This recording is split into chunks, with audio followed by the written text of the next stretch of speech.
ముఖాముఖి కార్యక్రమానికి స్వాగతం. నా పేరు జాఫర్. ఈ వారం మా అతిథి విజయవాడ ఎంపీ కేశినేని నాని. నమస్కారం నాని గారు. నమస్కారం జాఫర్ గారు. మీతో ముఖాముఖి మొదలుపెట్టే ముందు మీ పొలిటికల్ ప్రొఫైల్ పై ఓ small story. Kesineni Nani, care of Bezawada. పేరుకి ఎంపీ అయినా కేశినేని ట్రావెల్స్ అధినేతగానే తెలుగు రాష్ట్రాలకు సుపరిచితుడు. పీఆర్పీ ద్వారా రాజకీయాల్లో ప్రవేశించి టీడీపీ నుంచి ఎంపీ అయ్యారు. రవాణా రంగంలో రాణించిన నాని రాజకీయాల్లోకి ఎందుకొచ్చినట్టు? ట్రావెల్స్ మాఫియాలో కేశినేని వాటా ఎంత? దేవినేని ఉమతో డిఫర్ అవుతున్నారా? కేశినేని ఎదుగుదలకు ఆయన కులం కార్డుకి సంబంధం ఉందా? ఈ ప్రశ్నలను ముఖాముఖిలో ఆయనపైనే సంధిద్దాం.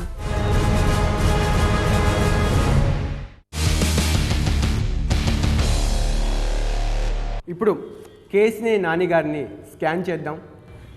నానిగారు, మీరు ముందే మాకు ఒక మాట ఇచ్చారు, ఏమైనా అడగచ్చు, ప్రశ్నల్లో రిస్ట్రిక్షన్స్ ఏమి ఉండదు అని చెప్పి.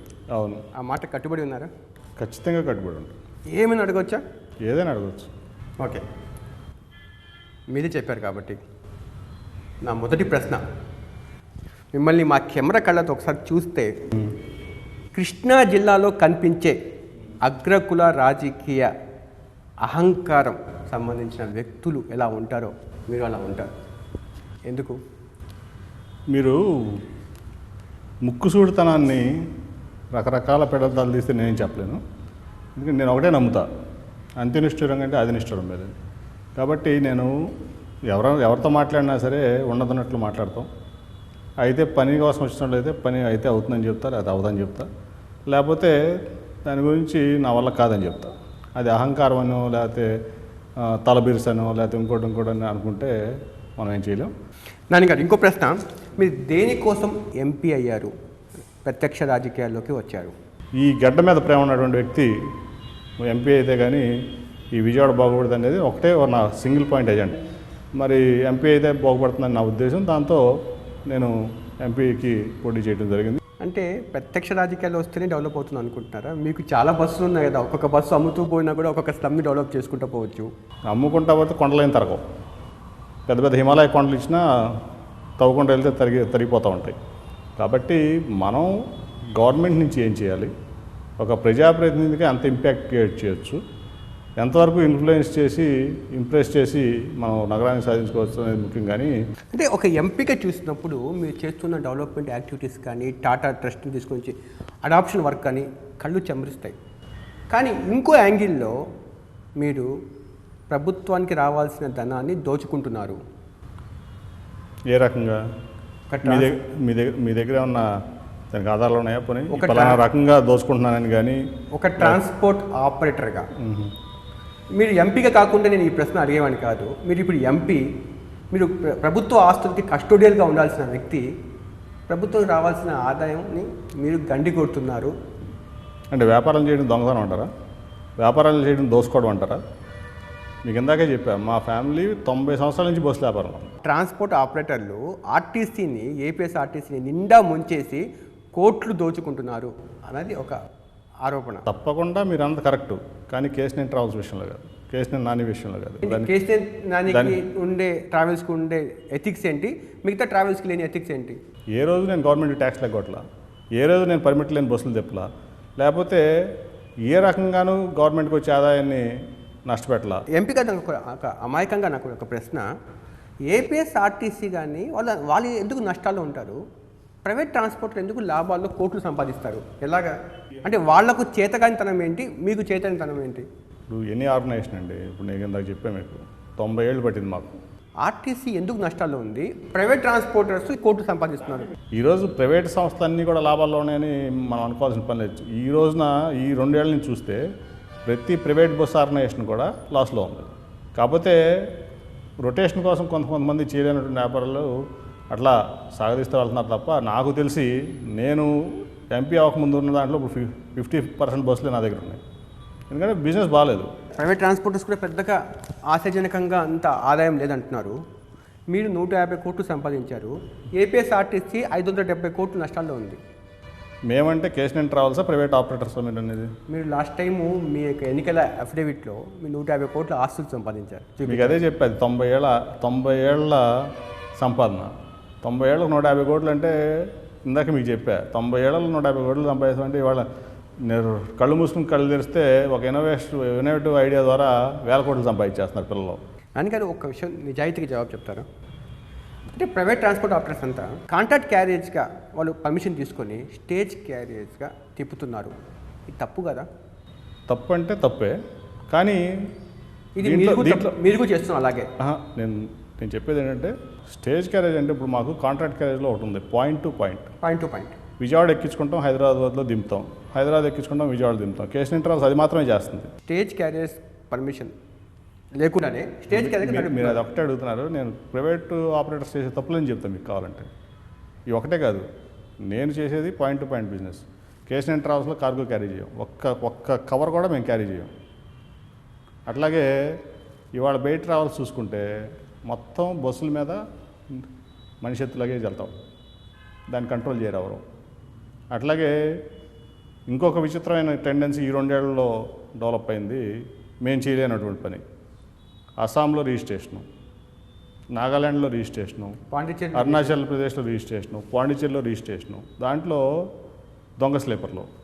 అంటే అరుణాచల్ ప్రదేశ్లో మీకు 9000 ట్యాక్స్ ఉంటుంది. ఇక్కడికి వచ్చి యాక్చువల్గా కాంట్రాక్ట్ క్యారేజ్ అంటే ఈ పర్మిట్ ఈ స్టేట్లో ఇస్తే ఇక్కడ పికప్ అయిన ఉండాలి, డ్రాప్ అయిన ఉండాలి, లేదా సర్క్యులర్ ట్రిప్ వచ్చి మళ్ళీ దిగాలి.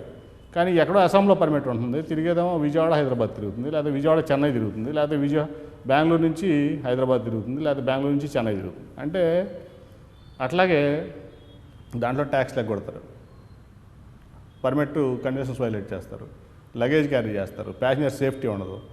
ఇవన్నీ చూసుకుంటే రకరకాల వైలేషన్స్ జరుగుతున్నాయి, నేను కాదంటలా. దీని మీద మీరే అంగీకరిస్తున్నారు కాబట్టి మీరు ఫోర్ ఫ్రంట్కి వచ్చి ఎందుకు ఫైట్ చేయరు? అధికారంలో మీ పార్టీ ఉంది.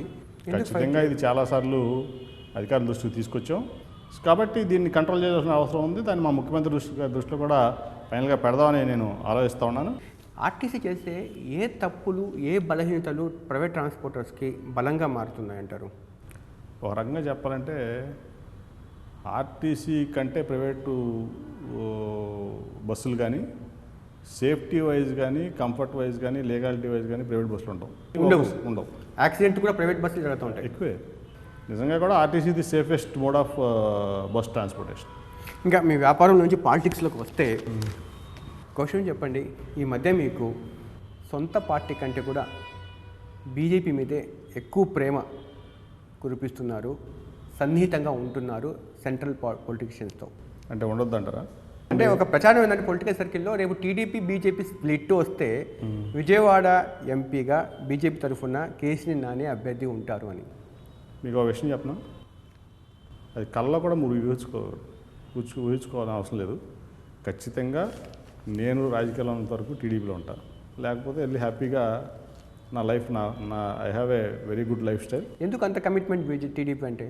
కమిట్మెంట్ అంటే ఈరోజు ఆంధ్రప్రదేశ్ రాష్ట్రాన్ని బాగు చేయాలంటే చంద్రబాబు నాయుడు గారి వల్ల అవుతుంది, టీడీపీ వల్ల అవుతుంది. ఒక సూటి ప్రశ్న, అంటే మీకు దేవినేని ఉమా మంత్రికి మధ్య నడుస్తున్న కాక్ ఫైట్ లాంటి యుద్ధం సంబంధించి మిగతా కులపోళ్ళని తొక్కేసి మీరు పైకి వస్తారు, మీ కులపోళ్ళతో కూడా ఘర్షణలు, గొడవలు నడుస్తూ ఉంటాయి. ఎలా అర్థం చేసుకోవాలంటారు? కొన్ని ఉదాహరణలు చెప్పగలరా మీరు? చాలా ఉన్నాయి, చెప్పండి. మీరు ఓపెన్ డయాస్లో దేవినేని ఉమాని సంబోధించిన తీరు, అదేదో పరోక్షంగా ఇది ఉమాని తగిలినట్టు కాదు. అంటే నేను ఇప్పుడు కెమెరా ముందు మీరు ఏం మాట్లాడారో చెప్పలేను, కానీ కొన్ని చాలా విషయాలు, ఉదాహరణలు చెప్పండి. చాలా విషయాలు చెప్పండి. కొంతమంది ఐపీఎస్ ఆఫీసర్లకు దేవినేని ఉమా మిస్గైడ్ చేశాడని చెప్పి దేవినేని ఉమాని పరోక్షంగా. అంటే ఇప్పుడు మీ దగ్గర జాఫర్తో ముఖాముఖి మాట్లాడుతున్నాను, ఇది మీరు ఎడిట్ చేస్తారు, మీకు కావాల్సింది తీసుకుంటారు, ముందు కట్ చేస్తారు, తర్వాత కట్ చేస్తారు, మీకు కావాల్సిన might be Jafar is doing like that. But జనరల్గా చూసేది ఏంటంటే ముందు ఒకటి కట్ చేస్తారు, వెనక ఒకటి కట్ చేస్తారు. మీకు కావాల్సిన మటుకు మీకు కావాల్సిన సబ్స్టెన్స్ సబ్జెక్ట్ అక్కడ మీరు ఎయిర్ చేసుకుంటారు. నాన్నగారు నేను ఒక కాంప్లిమెంట్ ఇస్తున్నాను ఇప్పుడు మా కెమెరా ముందు. ఏంటంటే మీరు నాకు తెలిసినంతవరకు మీరు అబద్ధాలు చెప్పరు, నిజాలు చెప్తారు. నిజాలు దాచిపెడతారేమో కానీ అబద్ధాలు అయితే చెప్పరు. మీరు విషయం నిజం చెప్పండి, ఉమాతో మీకు ఏం గొడవలు లేవా? గొడవలనే లేవు. భేదాభిప్రాయాలు కొన్ని పార్టీలో ఇప్పుడు ఒక కుటుంబం ఉంటే నలుగురు ఉంటాం, చిన్న కుటుంబం అయితే నలుగురు నాలుగు మనస్తత్వాలు ఉంటాయి, నలుగురికి 4 అభిప్రాయాలు ఉంటాయి. అభిప్రాయ భేదాలు వేరు, గొడవలు వేరు. ఎక్కడో కూడా మేము బహిరంగంగా ఒకళ్ళనొకళ్ళు విమర్శించుకుంది కానీ ఒకళ్ళనొకళ్ళు తిట్టుకుంది కానీ నేను ఒకటి మీరు ఏం చెప్తే నేను మౌనంగా రాసుకుంటా ఉంటాను, కెమెరా రికార్డ్ చేస్తూ ఉంటాను కాదు, నాకు కౌంటర్ క్వశ్చన్లు కూడా ఉన్నాయి. డెఫినెట్గా మీరు ఎన్ని కౌంటర్ వేసినా నా దగ్గర అన్ని సమాధానాలు ఉన్నాయి. ఎందుకంటే చెప్పే కదా ఇందాక నేను ఉన్నదన్నట్టు చెప్పడం నాకు అలవాటు. ఎన్ని క్వశ్చన్ చెప్పండి అని ఇస్తాను మీకు. No doubt. ప్రశ్న నెంబర్ 1. ఓకే. దేవినేని ఉమానే రాజకీయంగా అణగతొక్కడానికే మీరు కాల్మనీ కేసుని తెర మీదకు తీసుకువచ్చారు, వాస్తవం కదా? ఇది యాక్చువల్గా ఒక లేడీ, ఆవిడ ఎవరో కూడా నాది, నేను కూడా ఆవిడతో మాట్లాడాల. ఓకే, ఆవిడ ఇక్కడ ఆఫీస్కి వచ్చి నాకు ఇట్లాంటి అన్యాయం జరిగిందంటే నేను ఢిల్లీలో ఉన్నప్పుడు మా వాళ్ళందరూ ఇచ్చేసిన తర్వాత నాకు ఫోన్ చేశారు, ఇట్లా ఒక లేడీ వచ్చింది, ఇట్లా అన్యాయం జరిగింది, ఆవిడ చాలా బాధపడుతుంది, పోలీసుల దగ్గరికి వెళ్ళినా కూడా న్యాయం జరగట్లేదు ఆవిడకంటే. నిజంగా ఏంటని నేను మా పార్టీ తెలుగుదేశం పార్టీ నగర జనరల్ సెక్రటరీ అన్నాప్రసాద్ గారిని విచారించమని ఆయన అడిగా. నేను అడిగితే దీంట్లో చాలా అన్యాయం జరిగింది, ఖచ్చితంగా ఇది తప్పు జరిగింది దీంట్లో అంటే అప్పుడే నేను పోలీస్ కమిషనర్ గారికి ఫోన్ చేశాను, ఢిల్లీ నుంచే ఫోన్ చేసి ఇట్లా జరిగింది, మీ దగ్గర పంపిస్తాను. మా పార్టీ జనరల్ సెక్రటరీ, ఆ అమ్మాయి, ఇంకొక ఏదైతే ఫణి అనే అతను, ముగ్గురు కలిసి తీసుకొస్తారు. ఆ నిందితులు వాళ్ళందరూ టీడీపీ కార్యకర్తలు, దేవినేని ఉమాకి అనంగా అనుచరులు, లెఫ్ట్ హ్యాండ్ అనుకోవచ్చు, రైట్ హ్యాండ్ అనుకోవచ్చు, లెఫ్ట్ లెగ్ రైట్ లెగ్ లాంటి వాళ్ళు. అంటే ఆ విషయం మీకు బాగా తెలుసు. పాయింట్ నెంబర్ 1, మీరు చెప్పే దాంట్లో దేవినేని ఉమా అనుచరులు వాళ్ళు అనేది చాలా తప్పు. దేవినేని ఉమా ఇటు నాకు తెలిసి ఖచ్చితంగా మీరంతా ఖచ్చితంగా క్వశ్చన్ అడిగారు, నేను అంత ఖచ్చితంగా ఆన్సర్ చెప్తున్నా, నిజాయితీగా ఆన్సర్ చెప్తున్నా. దేవినేని ఉమా అనే వ్యక్తి ముందు ఇటువంటి ప్రోత్సహించడం, దాంట్లో ఎటువంటి డౌట్ లేదు. మీరు అతను రాజకీయ చరిత్ర చూస్తే దొంగల్ని, నేరగాళ్ళని, ఇటువంటి క్రిమినల్స్ని ప్రోత్సహించే వ్యక్తిత్వం దేవినేని ఉమాది కాదు. ప్లస్ అట్లాగే ఇది నానిగారు చెప్తున్నారు, ఖచ్చితంగా నేనే చెప్తున్నాను. కెమెరాలో ఉన్నాయని చెప్పి. కెమెరాలు కాదు, మీరు రికార్డింగ్ చేసిన 100 సార్లు చెప్తా. కెమెరాలు ఆఫ్ చేయమంటారా? ఆఫ్ చేయసలా, మీరు రన్ చేసుకోండి, ఖచ్చితంగా చెప్తాను. చెప్పండి. అతని వ్యక్తిత్వం నాకు తెలుసు. ఒక్కొక్క రకంగా ఉన్న ఏంటంటే రాజకీయంగా కొన్ని ఎత్తుకళ్ళు వేస్తాడేమో తప్ప అంత క్రిమినల్ మైండ్, క్రిమినల్ పోషించే వ్యక్తి మాత్రం దేవినేని ఉమా గారు. ఆ ఎత్తుకళ్ళు మీరు చాలాసార్లు హట్ అయ్యారు, మీడియా ముందుకు వచ్చారు. నేను దేవినేని ఉమా గురించి ఎప్పుడూ నేను విమర్శించలే. ఇప్పుడు ఆ రోజు మీరు కాల్మనీలో మీరు చూపించిన చొరవ కరెక్టే అని చెప్పి ఇప్పుడు మీరు అదే అభిప్రాయంతో ఉన్నారా? బాధితురాలు నా దగ్గర రావడం, మా ఆఫీస్కి రావడం, నా దగ్గర కూడా ఇంతవరకు అమ్మాయితో నేను ముఖాముఖి అవ్వాలి ఎప్పుడు. దాన్ని నేను పోలీస్ కమిషనర్ ఆమె చెప్పిన ఏదైతే కథ ఉందో, ఆమె జరిగిన అన్యాయానికి సంబంధించింది, అది కరెక్ట్ అని మీరు ఇప్పటికీ నమ్ముతున్నారా? ఖచ్చితంగా నమ్ముతున్నా. పొలిటికల్ సర్కిల్ ప్రచారం ఏంటంటే దేవినేని ఉమాని దెబ్బ కొట్టే ప్రయత్నం చేస్తాడు నానిగారు, అది టీడీపీకి ఇబ్బందికర పరిస్థితిలోకి నెట్టింది. టీడీపీకి అసెంబ్లీలో చాలా రోజుల పాటు స్తంభించడానికి కార్యకలాపాలు మీరే కారణం పరోక్షంగా. టీడీపీకి సంబంధం లేని వ్యక్తులు చేసింది అది. ఒకటి వైసీపీ వాళ్ళు, దాంట్లో కావాలంటే మీకు వ్యక్తుల పేర్లు ఎవరెవరు చేశారో మేము చెప్తాం. లగడపాటి రాజగోపాల్ కూడా విజయవాడని అద్భుతంగా ఒక రకమైన భూత స్వర్గంగా మారుస్తా అన్నారు, ఏం మార్చకుండానే ఆయన 2 టర్మ్స్ అయింది. ఇంచుమించు మీరు కూడా లగడపాటి జాబితాలో చేరాలనుకుంటున్నారా ఏంటి? కనకదుర్గ ఫ్లైఓవర్ మేము చేసింది కదా, ఇప్పుడు దాకా పూర్తి కాలేదు. పూర్తి అవుతుంది అంటే మొదలుపెట్టి 11 నెలలు, దాని టైం పీరియడ్ 18 నెలలు. 18 నెలల్లో ఖచ్చితంగా పూర్తి అవుతుంది. అది కాంట్రాక్టర్ పని అప్పు చెప్పినా ఒక నెల అటు ఇటు అవ్వచ్చు, కానీ ప్రాజెక్ట్ గ్రౌండ్ అయిందా లేదా? 480 కోట్లు NHAI మనకు దాంట్లో శాంక్షన్ చేసింది. అట్లాగే బెంజ్ సర్కిల్ ఫ్లైఓవర్ 1 నెలలో స్టార్ట్ అవబోతూ ఉంది. అది అంతకుముందు చిన్న ఫ్లైఓవర్ ఇచ్చారు, దాన్ని 1.5 కిలోమీటర్స్ దాన్ని ఎక్స్టెండ్ చేసాం. అట్లాగే విజయవాడ నుంచి మచిలీపట్నం 1200 కోట్లతో రోడ్డు ఆగిపోతే అది మళ్ళీ మొదలు పెట్టించాం. అట్లాగే విజయవాడ నుంచి తిరువూరు 72 కిలోమీటర్లు 500 కోట్లతో ల్యాండ్ ఎక్విజిషన్తో కలిపి 520 కోట్లతో అది ఆల్మోస్ట్ పని 70% పూర్తి అయిపోతుంది. ఇంతకుముందు 3 గంటలు పడేది తిరువూరు నుంచి విజయవాడ. పొద్దున్న నేను వచ్చాను, గంట మూల వచ్చాను, ఇంకా పని ఉంది, అది కూడా అయిపోతే గంటలో విజయవాడ చేస్తాం. అట్లాగే నందిగామ బైపాసు, ఇక్కడ కంచెంచర్ల బైపాసు, అది 6 లైన్ చేపిస్తూ ఉన్నాం. అట్లాగే విజయవాడలో మురుగునీటి దీనికోసం 480 కోట్లు తెచ్చాం. అట్లాగే సూపర్ స్పెషాలిటీ హాస్పిటల్ మీకు 150 కోట్లు సూపర్ స్పెషాలిటీ హాస్పిటల్ మొదలు అయితే 120 కోట్లు సెంటర్ నుంచి తెచ్చాం.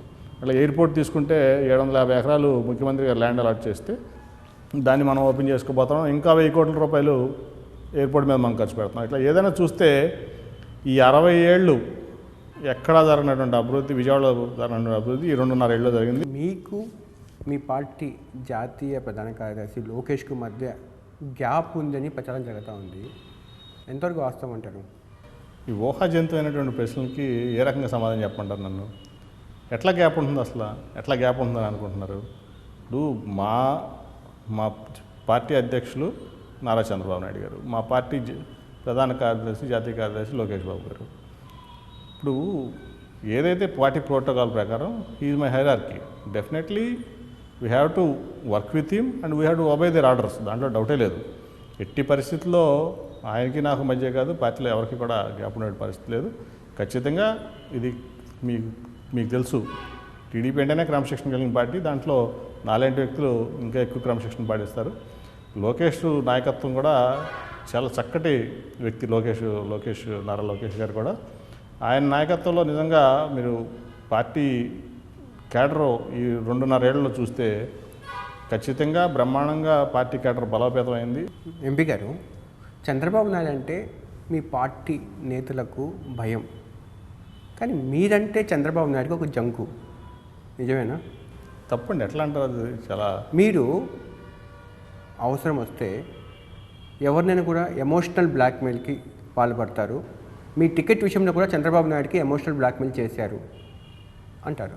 మీరు విచిత్రమైన క్వశ్చన్లు వేస్తున్నారు. మీరు అంటే మీ టికెట్టు మీకు ఇవ్వకముందే పవన్ కళ్యాణ్ ఒత్తిడి కారణంగా పొట్టుడి వరప్రసాద్కి ఇవ్వాలని చెప్పి చంద్రబాబు నాయుడు నిర్ణయానికి వచ్చినప్పుడు మీరు చంద్రబాబుని కలిసి పార్టీ టికెట్ ఇవ్వకపోతే మీకు పర్యవసనాలు వేరుగా ఉంటాయని హెచ్చరించిన మాట వాస్తవం కదా? అది పొట్లూరు వరప్రసాద్కి ఇస్తాను చంద్రబాబు గారు మీతో చెప్పారా? ఆ సమయంలో లేకపోతే అక్కడ మీడియాలో చెప్పారా? అన్ని సమయాల్లో పత్రికలు అన్నీ పవన్ కళ్యాణ్ ఒత్తిడి చేస్తున్నారు. ఇప్పుడు పార్టీలో ఆ రోజు అలయన్సెస్లో కొన్ని విషయాలు జరిగి ఉండొచ్చు, చర్చలు జరిగి ఉండొచ్చు.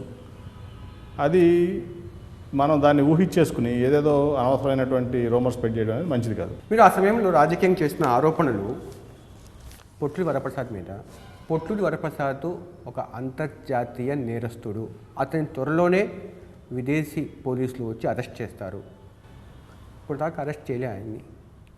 విదేశీ పోలీసులు వచ్చి అరెస్ట్ చేస్తారనే మాట నేను అన్నట్టు నాకైతే గుర్తులేదు. మీరు ఇంటర్నేషనల్ తెలియదు. ఇంటర్నేషనల్ క్రిమినల్ అన్నారు. ఇంటర్నేషనల్ క్రిమినల్ అని దేశవ్యాప్తంగా అనుకుంటున్నారు అనేది ఆ రోజు నా అభియోగం. ఖచ్చితంగా ఆ రోజు ఉన్నటువంటి పరిస్థితుల్లో అతను కొన్ని నేరాలు చేశాడని ప్రజలందరూ కూడా అనుకున్న మాట వాస్తవం. 2019లో వైసీపీ తరఫున అతనే మీకు ఎదురుగా నిలబడితే ప్రత్యర్థిగా, నెక్స్ట్ ఎలక్షన్స్లో 2019 ఇవాళ డేటు టైము మీరు రికార్డ్ చేసుకోండి, 4 లక్షల కంటే ఎక్కువ మెజార్టీతో కేసుని దాన్ని గెలుస్తుంది. మీ ఆత్మవిశ్వాసం చూద్దాం. 2019 చాలా రోజులే ఉంది. మీ ఆకాంక్ష నెరవేర్చాలని కోరుకుంటున్నాము. ఇంకో ప్రశ్న రాజకీయంగా, మీరంటే పవన్ కళ్యాణ్కి ప్రేమ అంటారా లేకపోతే ద్వేషం అంటారా? ప్రతి మీటింగ్లో కూడా మీ ప్రస్తావన లేకుండా ఆ మీటింగ్ని పూర్తి చేయరు పవన్ కళ్యాణ్. ఎందుకు? మీ ఇద్దరి మధ్య ఏంటి ఆశ, బంధం? ప్రేమనే అనుకుంటున్నాను నేను. కేసినేని నాని అసమర్థుడు, పార్లమెంట్లో స్పెషల్ స్టాటస్ గురించి మాట్లాడడు, ఇంగ్లీష్ రాదు, హిందీ రాదు, ఇవన్నీ ప్రేమలో నుంచి వచ్చిన మాటలు అంటారా? ఎక్కువ ప్రేమ ఉన్నప్పుడు కూడా కొంత ఇటువంటి మాటలు కూడా వస్తూ ఉంటాయి. ఖచ్చితంగా ఆయన నా మీద ప్రేమ ఉండి ఉంటుంది, అందుకనే ఆయన నన్ను ఎక్కువ ఆశీర్వదిస్తూ ఉండి ఉంటాడు. మీరు కూడా అదే స్థాయి ప్రేమలో ఉంటారా? అలాగే ప్రేమించుకుంటుంటారు మీరిద్దరు?